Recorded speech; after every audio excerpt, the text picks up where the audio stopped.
Saya ingin berbagi terlebih dahulu. Renungi teman-teman sekalian. Terlalu banyak sekali lagi orang-orang sebelum kita. Laki-laki, perempuan, anak-anak, orang tua yang sudah wafat. Sesehat apapun badan mereka, setinggi apapun prestasi dunia mereka telah kejar, dan semua yang berhubungan dengan masalah target-target yang biasa dijadikan sebagai target utama setiap orang di muka bumi ini, mereka sudah coba raih, mengejar dan raih, tapi mereka meninggal dunia teman-teman sekalian. Saya bukan menakut-nakuti, tetapi saya dan Anda semua juga akan menjadi mayit. Hari ini kita bisa ngobrol, bernafas, melihat, mendengar, tapi satu waktu nanti Allah berfirman dalam Al-Quran, A'udzu billahi minasyaitonir rajim, kullu nafsin dha'iqatul maut. Semua yang berjiwa pasti akan mati. Orang-orang yang lebih baik daripada kita, para nabi-nabi, di ujungnya atau puncaknya adalah Nabi Muhammad sallallahu alaihi wasallam juga wafat. Sampai pada saat beliau wafat, sebagian sahabat masih syok dan seperti tidak percaya apa yang sedang terjadi. Tapi Abu Bakar radhiyallahu anhu tampil pada saat itu, lalu mengatakan, man kana ya'budu Muhammadan fa inna Muhammadan qad mat, wa man kana ya'budu Allah fa inna Allah hayyun la yamut. Siapa yang menyembah Muhammad, Muhammad telah mati. Dan siapa yang menyembah Allah, Allah hidup dan tidak akan pernah mati. Kalau manusia terbaik, pemimpin anak Adam, Nabi Muhammad SAW pun wafat, maka saya sama Anda lebih pantas untuk melalui itu. Allah berfirman tentang nabinya, innaka mayyitun wa innahum mayyitun. Kau pasti akan menjadi mayyit, hai Muhammad, akan mati, dan mereka semua juga pasti akan mati. Kita akan mati teman-teman sekalian. Dan pada saat kita meninggal dunia, kita akan diminta pertanggungjawaban terhadap waktu, rezeki yang sudah Allah berikan selama di dunia. Kemana kita habiskan umur kita, waktu-waktu kita, harta yang telah Allah titipkan, pasangan hidup, keturunan. Orang mukmin sangat cerdas. Dia tahu pada saat dia berstatus suami, maka dia akan coba memaksimalkan tugas dia sebagai suami yang telah Allah bebankan, memberikan nafkah, pendidikan, perlindungan pada istri dan juga anak-anaknya sampai ajal datang. Yang dia jadikan target adalah ridha Tuhannya Allah Subhanahu wa taala yang akan membalas terhadap apa yang dia lakukan. Pada saat seorang menjadi istri, maka dia mukminah.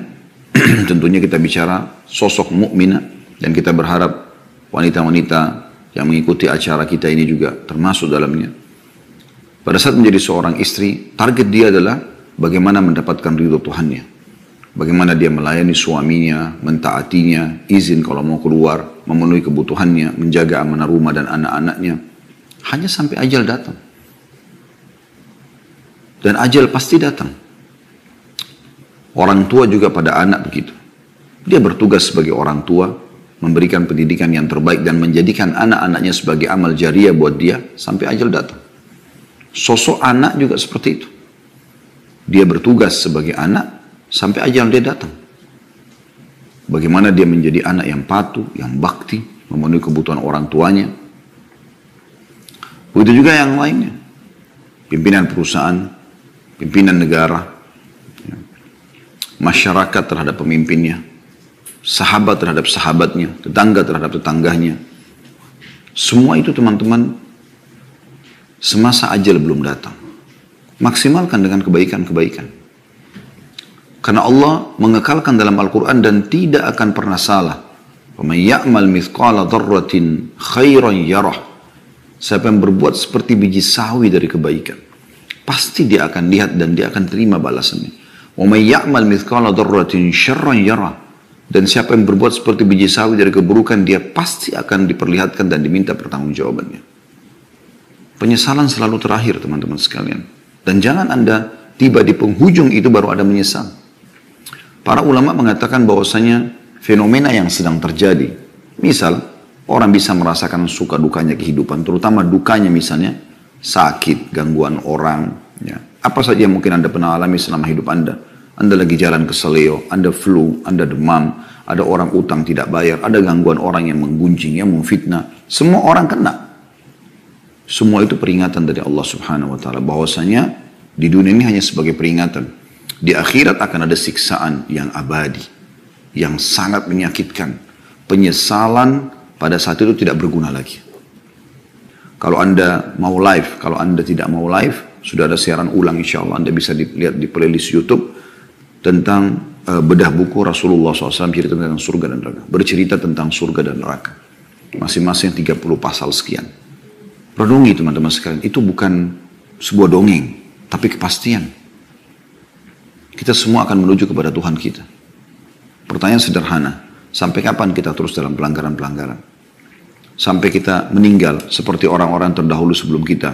Kemudian hanya kita sendiri akan melalui akibatnya mendapatkan. Teman-teman yang selama ini mengajak Anda bermaksiat kepada Allah SWT, paling jauh hanya bisa sampai di atas liang lahat Anda. Dia tidak akan turun untuk tinggal bersama Anda, menemani Anda, sambil mengatakan, dulu kan saya mengajak kamu mabuk, saya mengajak kamu berzina, saya mengajak kamu riba, saya mengajak kamu mencuri, lalu kemudian saya sekarang siap menemani kamu. Gak ada. Paling lama mereka 15-20 menit, setengah jam, mereka akan tinggalkan dan beraktivitas seperti biasa. Anda akan tinggal sendiri di kuburan tersebut. Sering teman-teman sekalian lewatin kuburan. Selain ucapkan salam sunnah Nabi SAW, Assalamualaikum dara qaumin mu'minin, keselamatan bagi kalian wahai penghuni negeri orang-orang beriman.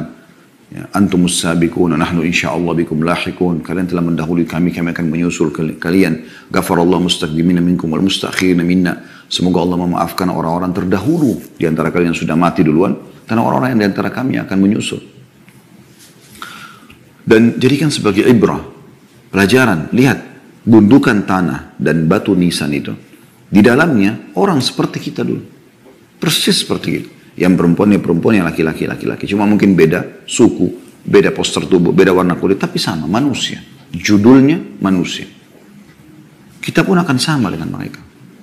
Jangan nanti teman-teman tiba-tiba Anda jatuh, terpeleset, Anda meninggal, Anda lihat malaikat maut, Anda tiba-tiba sudah tinggal ruhnya menyaksikan bagaimana jasadnya dimandikan, bagaimana dipikul, bagaimana masuk ke kuburan, lalu Anda pindah ke alam barzah, dan sampai kepada pembangkitan di mahsyar, sampai akhirnya neraka depan mata, baru Anda mau menyesal semua. Ini rukun iman kita.